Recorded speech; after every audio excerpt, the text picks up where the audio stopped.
Díomh gachtainna aisling an seo agus fáilte mhór romh roimh tionóil na seachtainna.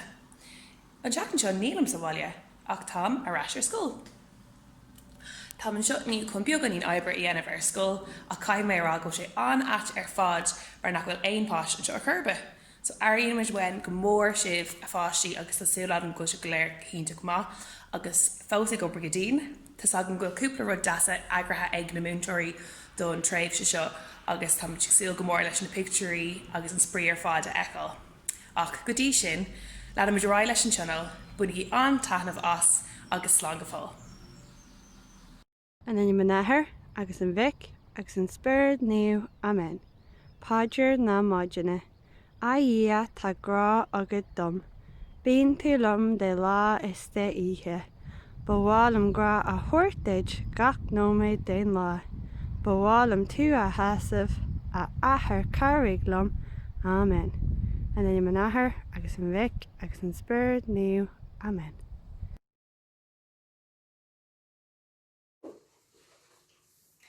Díomh gacéine agus fáilte go sína le Ellie agus Laura.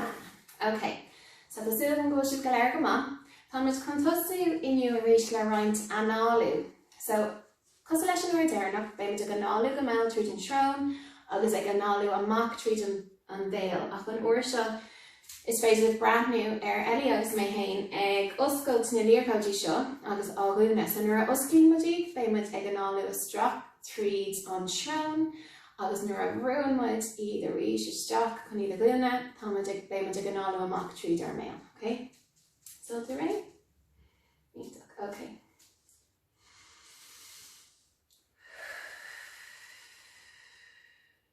So.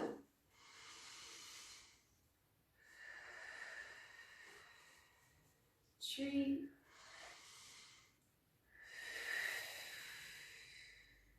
Caher.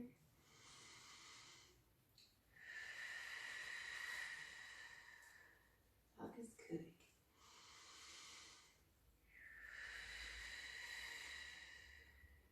Ítach.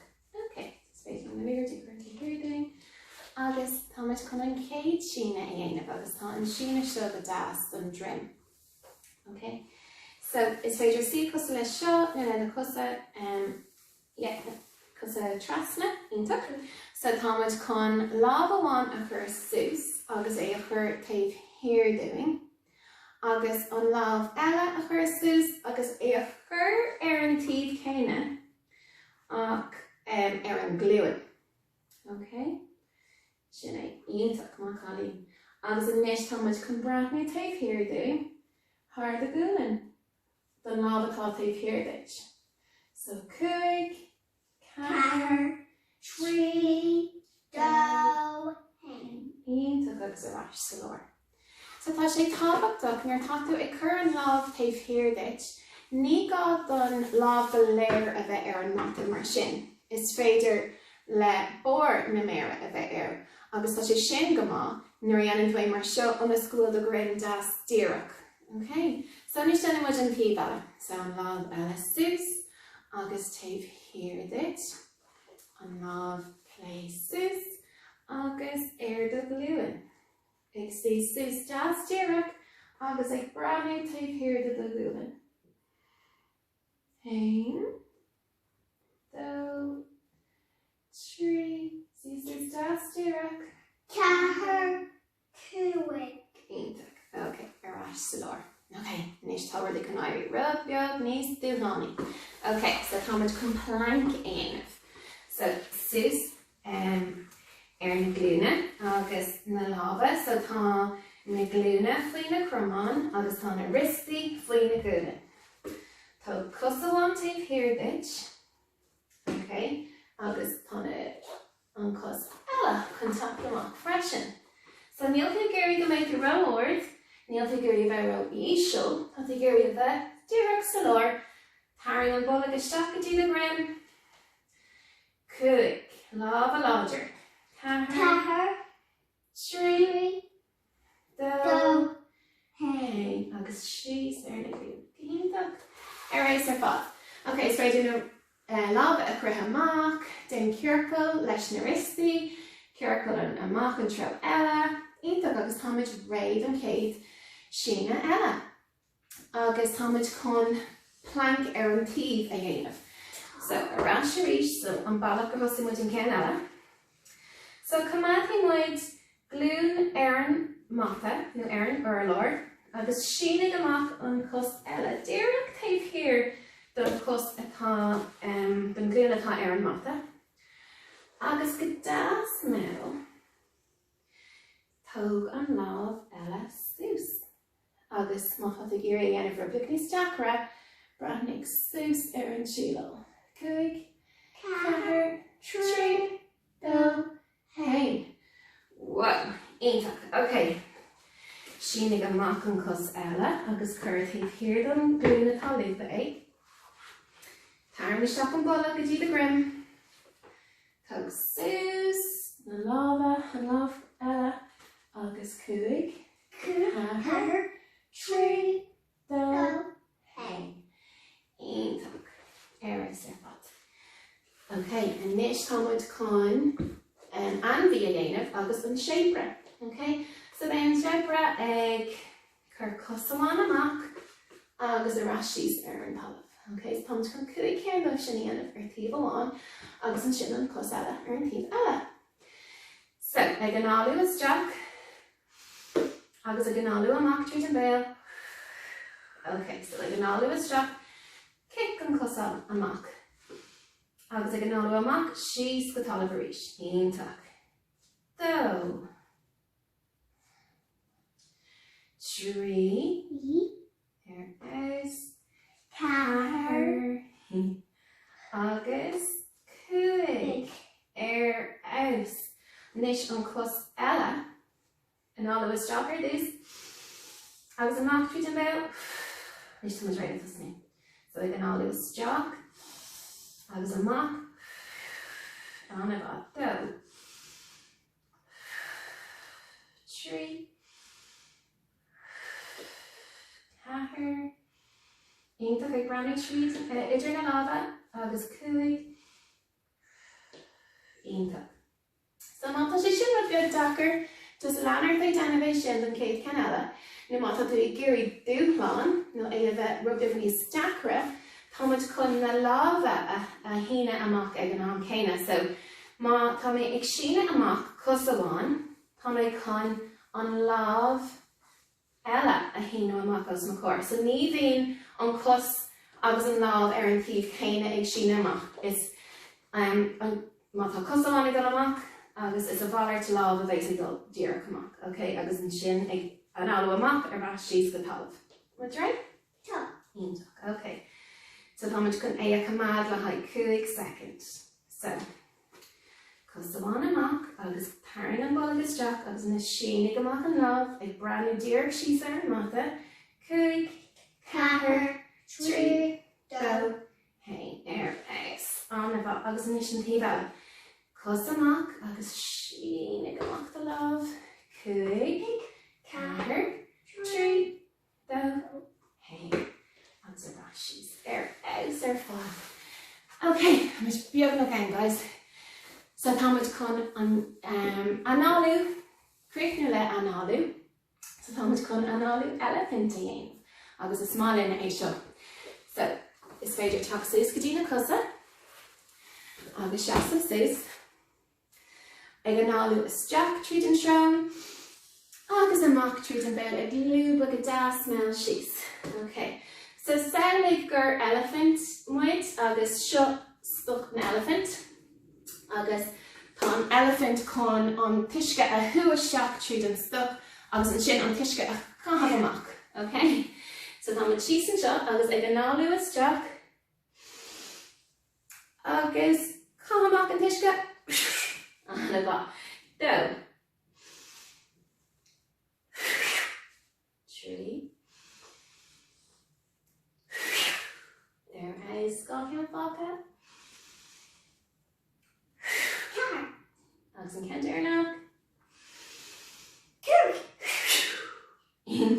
Okay, so sinna bhfuil úne go fáilín, tásúla gom gur bhain se soltas agus go bhfuil an curc ag mothú go maith inis in dhéag. So, slán! Slán.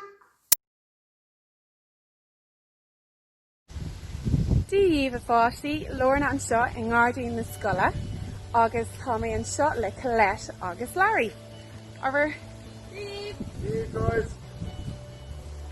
tá an trúrgain tar éis bheith ag obair sa gádaín le cúpla seachtain anuas. In áíire, Larry an duine an rinne an méid is mód in obair ach tá mé féin agus Colette ag ceir leis. Bang gur bheici tú an difriocht sa gádaín. Seo hiad na buscaí sa gádaín in aice leis an clós mór. Nuair thusamar bhí siad lán de féilí. Ar dús glanamar amach na féilí chun an talamh olbhú leis na síalta a chur. Feic sa busca seo. Táid tar éis píseanna, pónaí, pumpkin, caréidí agus prátaí a chur síos na buscaí. Agus le cúnamh dé nuair cagamid arás i mí manfóver é siad ag fás. Seo é an gádaín in aice le clós ní an bhór rang a hain. Nuair thusmar ag obair an seo, bhí an áitií an lán de féilí freisin. Ní raibh tú ná fiú stop crána eáil bhí sé codúna sin. Agus bhí na plandaí maithe ag fáil bás de bhór na féilí. Féic ar an difriocht inis. Bhí Larry ag obair go dtín ag dearad siúr na sceacha agus na fáilte mar bhí siad fian. Nach bhfuil jab ionteach déanta aige. Agsúil le gachtainna eáil a mí manfóver agus le cúnamh dé be na glasarí ag fás faoin am sin. Freisin, cumad súil amach le haid rud éig an speisialta nuair a hagann si bharás. Slán go fóill! Díomh a fáistí agus fáilte chuig stair na seachtaine. Anmh aon duine a go bhríomh ar an luas i Lorna Carach? Well, an raibh is agah gur tháinig tram go leabhán breis is 100 bliain ó shin. Agus an fáil go muidig banú ar an píosa seo de trádáile leabhán ná go bbeidh seo an áit inar stop an tram. Tháinig sé coppáil le seo agus bin stáisiún an tram agus tá seanna picture chuig súilnis ar gachar de Eicinsibh agus tá seanna picture agam an seo de leabhán agus mar eicimid an seo tá an tram agan ar dheis.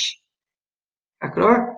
Déir can os na cíine tá agan Lorna Carach inis. Well, Branny, nach maríonn sé ar nos na busna tá agan inis tá hí staire agus hú staire an feicimid an staire an seo. So bin an tram a tháinig go leabhán agus mar bhainn si timpeall so mo gachard mar an ggéine. Rud simú ceap mis sé gcónaí gur bhainnig an díon ar córtaí seo an seanar fad ach mar Eicinsibh's fictor seo ní raibh sé mar sin 100 bliain ó shin. Ach feich fós tá an bóthar mar an ggéine ba chasan sé ag a haon sé sús an cnach helen sin. Má chasan seo ar clé ar thug faoi deara an teach beag seo riamh sa seáidbhaile? Well, bin an teach thóg an cólacht thóg an tram is iad na thóg an teach seo. So bin cuid den is tóg a cuid den stáisiún. Agus ní is agam beidir of cónaí ar daoine gur a bhí gobar ar an tram ní is agam tá agam níos déanaí gur cónaí ar príomide scóil na múchlaí sin. Ach inis mar Eicinsibh ní léine na gcónaí. So sin an áit inar stop an tram an seo taobh muid de córtaís. Cé rud eile gháil am thuspáint díomh ná seanna picture eile. Agus mar Eicinsibh an céad tram níor sé leictreach dúsáid siad gáil ar nós na sean tréanacha. So speic sin seo mar bhainnig an tram nuair a thosaigh sé tháinig sé go leabhán sa bhíon 88 So céad is a fiche seach bliain ó shin. Agus ní hac it's strong seach bliain ó shin. Agus seo mar bhainnig sé inis ní is an cá tógam greengraph seo Lucan Steam tram lingin an é oibreamach. Caithfidh gur béidh seo leabhán nó ba a farmer nó sépa léasáid mar sin an áit na háite in neachtaí an tram thosaigh sé i borgan inisce agus tháinig sé amach tríd sépa léasáid, tríd ba a farmer agus amach go leabhán. So nílam cínte cóis sin. Ar aonas mar dúirt mé thosaigh sé amach le gáil agus an sin sa bhliain 1900 thosaigh siad gúsáid electricus agus seo an tram arís. So bheadh sin na línte os ceann an tram. Déir an os an Lewis is just a char línte electricus agus thug sin electricus an tram. Bheadh muid an tománaín seach an tosaí Arí sí staire agus hú staire anna fusa leis na bus le tagan agus Dublin and Lucan Electric Railway atá scríbhar. So sin bin sa bblion 1900 go tháinig an electricus. Bud an ag an symbol fú sin a hospontatív, tá mé ag léimterás go dtí mo geohaid agus go dtí an léirscála 8 8 ní 30. So fecinn sib na línta seo an lína tram agus fecinn sib creic níon sé seo ag muid na Courtneys agus chun lína seo an leanúnt an lína dúbalte amach as léim an frodan ar leis cin amach as legan agus fecinn muid an sépe. Agus aráiglinn sto go faoi láthir fecinn muid ag woodies háart ar an bhainte sin. Agus tá mé chun stoppe an seo ag Font Hill Power Station. So mar ecinn sib Dublin and Lucan Electric Railway agus tá línta ag dul seach an seo Font Hill Power Station. So bhí fergan a bhacún seo agus chuir si na hinal seo stachan chun electricus a gine agus a rís dúsáid siad gáil. Lár dúsáid siad gáil chun electricus dhéanamh onas go mé cuacht ag an tram. Nis cáil an fergan seo a níis cruinnig súil géireann sin ar na fuinneoga. Lár mar me chun léimt arás go dtí Google Street View agus feiceann muid cáil se sin slátáin nuan bhil athar tuaim an léirscáil seo ahrú go dtí an léirscáil léinniu. Léimid scríofa tá muid an aice leis an Hospital an Hermitage ach Meitheamh go dtí Google Street View. Tá muid ag an fergan seo Shoreweld. Glóris is cólachttíd, so is monarcha is sé ach go sab cáilmid tá muid ag an ar an ena chathair sin ag banú dro leáin agus woodies hús an seo ag banú dro gleann na lifa. Agus tam cinnte go thug si bheith an fergan seo faoi deara. Fecinn na fuinneoga, fecinn sib an crotá ar na fuinneoga. Sin na fuinneoga céine ón Shanna Green Graph seo. So bin an áit inar tháinig na tramnaí chun an electricus á. Agus bhfuil sagam rinne an electricus rinne siad thug sé roinnt cuacht freisin dus le tithe a bhí timpeall ar an áit seo. Ní bhéh electricus is le tithe ag an am seo ach bhí roinnt electricus ar na tithe timpeall ar Font Hill Power Station. So sin an lína tram agus leanan sé rá tríd Quarryvale, so seo híos i dro Scoil Hospital an Rí King's Hospital agus sa látá nniu an críicnín an bóthir an seo gur bhór go bhfuil an Emma Quaige So críicnín an bóthir seo an Emma Quaige ach fadó lean an bóthir sin a rá. Tríd Baile Farmer, fós na línta dúbailte an sin don tram, tríd Baile Farmer agus a rá seach go sépe lézáid agus a rá go dtí Pórcan in Uisce se sépe lézáid. Tá chun stoppan seo bud mar ag an simile hospontaí fecinn sib an na línta tram an seo fós Dublin and Lucan Electric Railway scríb ar an léirscáil. Tá chun léimte arás isteach an seo ar Google Street View ach an uair seo tá mé i sépe lézáid sin an bunscoilinn sin sépe lézáid. Agus tá méid breanú hús an seo ar na lampi seo. So na lampi bóithir sé dúracha tá gan an solas ar seo. Ach feicr ar maith ag síonann siad amach thar móthir. Ní bhíonn na cíine le feicr na cíine leáin feic níos siad mar sin just solas beag. Céim fáha sé sin ag síine amach an seo. Sin de bhór go bheith seo an sean post agus an sean líne leictreach don tram. So heach an tram síos an seo fós an áitiúil an bóthir nniu agus bhíag línta electricus a teacht amach as tú seo don tram. Ar nós a rís arás go dtí an Green Graph seo mar ecinn sibh an seo na línta electricus sin. Glór agus arás go dtí an céic an freisin ecinn sibh na línta seo. So tá sin fós le feicáil inniu is sépéal isáid agus feicr an pátrún deas an seo sa cúine leis an miotla. So tá na postí seo a rís breis is céad so céad is fiche bliain díis. Tháinig an chuir siad electricus leis na tramana sa bbliain 1900. So sin fós le feicáil inniu is sépéal isáid. Nis céir a tharla in dhé sin leis na tramana seo, lean siad a rá go dtí thart ar 1925, stop siad a fatama lean siad a ráin sin go dtí ag an díreach rih níide carcha mar is a níide carcha a tháinig an céad bus go leabhán agus bin deire leis na tramlinn sin ceap siad gom na busa níos éasca. Agus sin é sin stair an tram a tháinig go leabhán. Slán go fáil.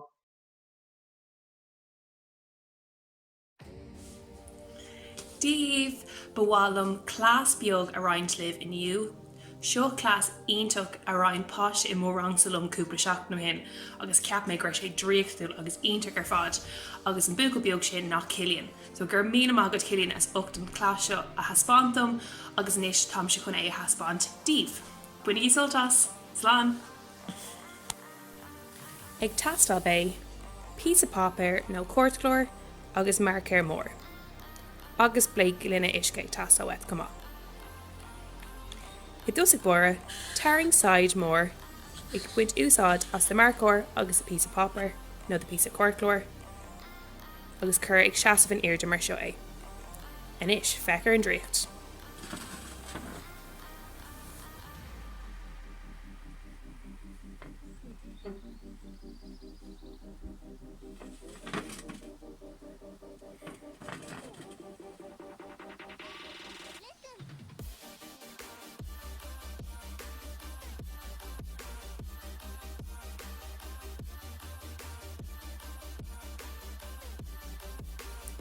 Tugamid athréine ar an brochéis seo, agus tuirlíonn athréine nuair a bhugann solas tríd áit amháin go háit eile, agus lúbann sé nó athraíonn sé an tro ina bhfuil sé dul.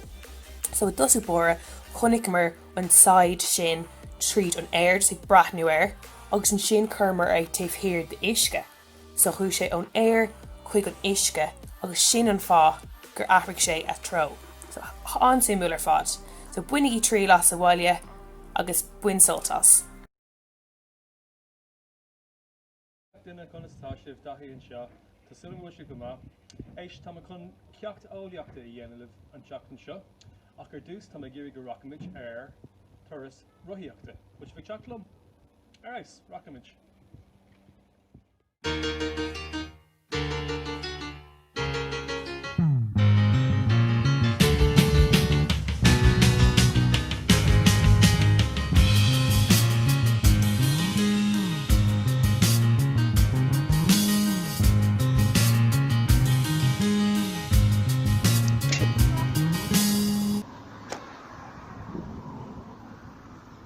Hey Feck, sin Kino G Don Tionóil, aber hello Keen. Cool.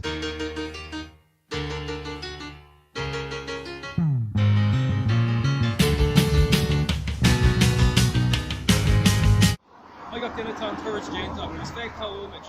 It's still go risk of will Ostan Spa in Laucon, I was going Ostan Finstown in Laucon, a risk of Ostan Fehedi and shot in Laucon. Well, Terrace shot was spectacle in shot. Seo óstán den na feithidí atá na Coney an seo I Laucon, agus tá annachcuid an na milliún na billiún feithidí an seo I Laucon, agus tá sé antábhacht an cóhéil atá sa down. Is tíim seo feithid seo go bhfuil áitina deasa le haid a feithidí, tá fearan is GM is féidir le siúlasteach agus chudasábh de athún seo. Amhail is féidir leat dóstán féin I dhéanamh de cheach, agus sin rud I dhéanamh in dniu. So aráslen ar an ruthair a rís, agus taspána mé díobh chunas é sin a dhéanamh. Cé gach duine tá arás ón turas ar an ruthair, agus tá bís faoin óstan na bheithidí féin a dhéanamh. So ar dús, cad é an céad na rudí atá tastalún. Ar dús cad tú budge a gá lítar tréhearcha, agus tá sé tábhaach go bhfuil sé tréhearcha, mar tá tú ag éirí eáil is tí san óstan nuair atá sé déint agan.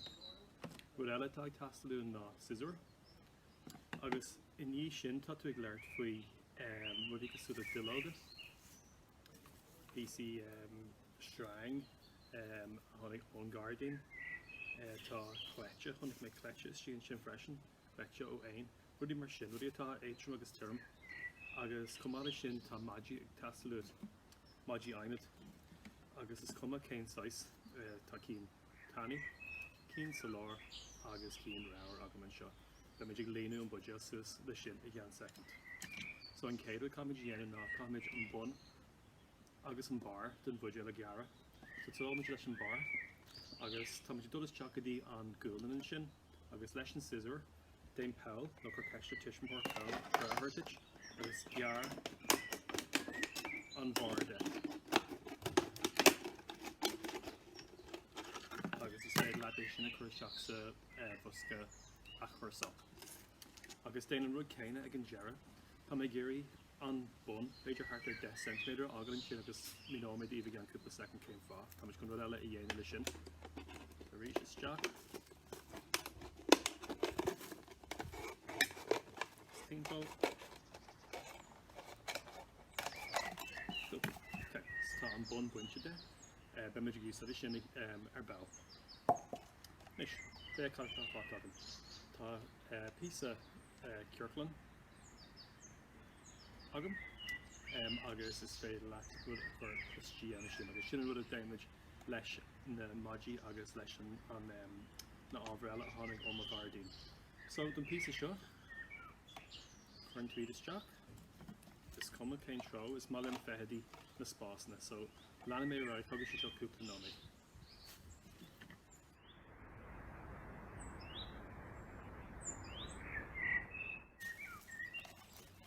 Nis tá sé gaiirí trom, chu na gá láh a úsáid nis tá sé chur síos ar an bhór agam. Nis tá sé beag nach ré, ceapan beidir 2 maidide eile agus bé sé grama.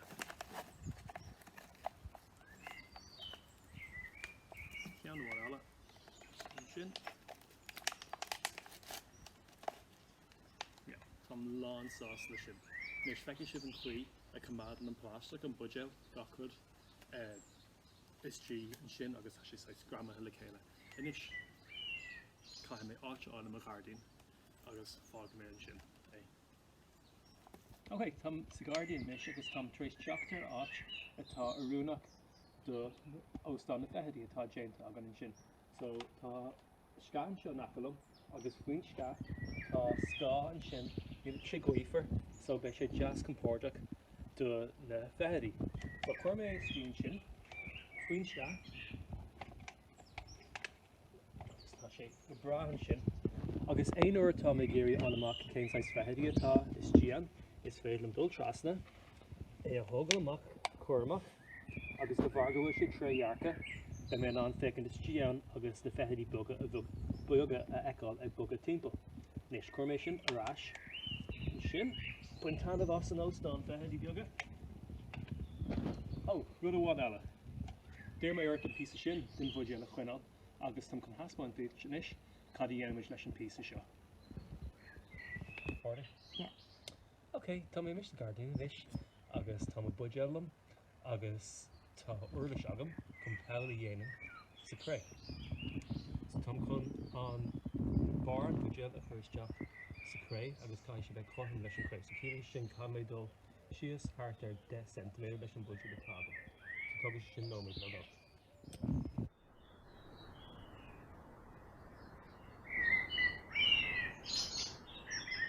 Inis tá sé dain golóir agus is féidir am an cré a chur arás sa peil agus be mé an cuairmach ní mé géirí go mé an cré is tí sa budget. So chuir mé an cré arás inis.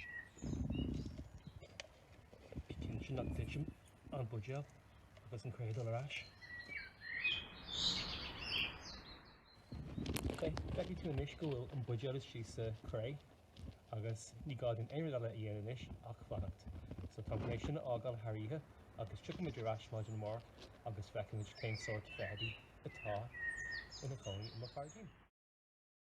Haig ach duine agus fáil sé arás, so bhí chulasá agam agus tá arás na Gardaí inis agus tam chun bun an budgel a bhaint den talún agus feicimid ar airilinn aon fehedí áil a trach thar ihe. So feicimid is Jack inis. Oh wow! Fair sin. Chuir méid isteach sa busca sin agus tá pop ar bán lína an sin anas gnéimiid ná iad go léir eáil. Cad atá agan an sin. Ó, mac leat. Ó, tá sé sáid flamathe. Well, sin é, agus tá déanamh bháin eile. Mac leat. Ó. Wow, fair cad atá agan an seo. Ok, so, well, ar dús sa lár feicim téis talún an sin. Téis talún an líon sin. Tá sealada an sin, agus an aca leis an sealada feicim céad cosach ag grittíomh nach chu sesin comór. Tá cúpla duna láid sin is an cadéon gaeilge orthú ach beidir mucó ráir sin a gléim orthú agus tá cúpla cean sin agus ceapan go bhacha mé dúnála áitéigean ar chuirrma seach beidir go sé tréis do chuoin clop beag an sin ach tam cinse go wacha mé yep tá sin sa cúne an dúnála an sin sé ri timppla an sin ar nós na gluthe. So sin é sin na fetherí ar fad a bhfuair mé thairithe. So buin trí las a Guardian féin agus neadidir cad a beici tú i a Guardian féin an sin. Tá go iad a chur arás in a Guardian agus beidir chuir si cuirt ar host an na fetherí. Slán libh.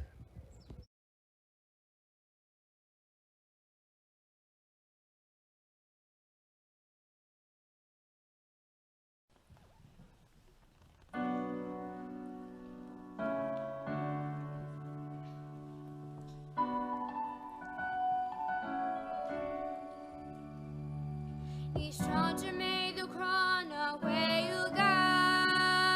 No Larry, dirty, ni chungus every, ni higgy ain't lost Maitland Scotia who. No Larry, dirty, is chung of yon lee. Ni HD mele aidina, credum go well on tongue bio. Is ni craigie misha.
Díomh fáistí.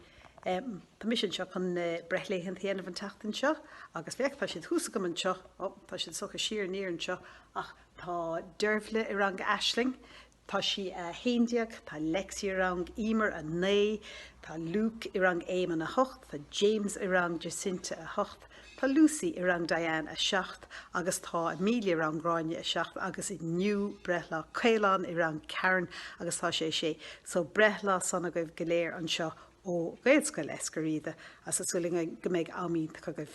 Carmíle maithagah.